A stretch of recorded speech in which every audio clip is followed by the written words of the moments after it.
آئیے یہ شیعہ حضرات کی ایک کتاب سے 3 حوالے میں دیتا ہوں آپ کو، جس سے یہ ثابت ہو جائے گا کہ حضرت علی المرتضیٰ، حضرت ابو بکر صدیق اور حضرت عمر فاروق کو خود سے افضل جانتے تھے۔ یہ آپ کے سامنے ہے شیعہ کتاب وقات صفین، یعنی کہ یہ شیعہ عالم ہے نصر بن مزاحم۔ یہ نصر بن مزاحم تھا کون؟ پہلے اس نے یہ کہہ دیا کہ نصر بن مزاحم جو ہے نا یہ سنی تھا۔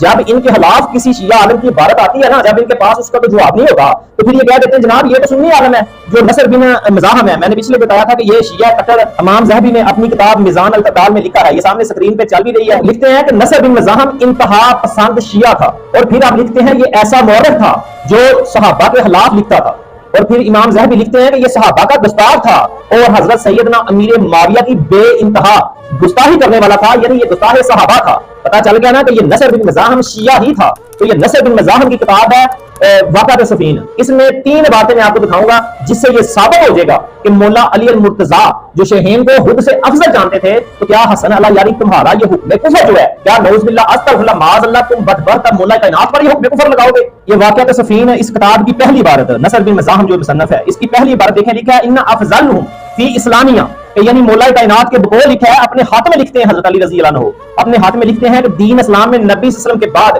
اگر کوئی افضل تھا تو سیدنا صدیق اکبر افضل تھے۔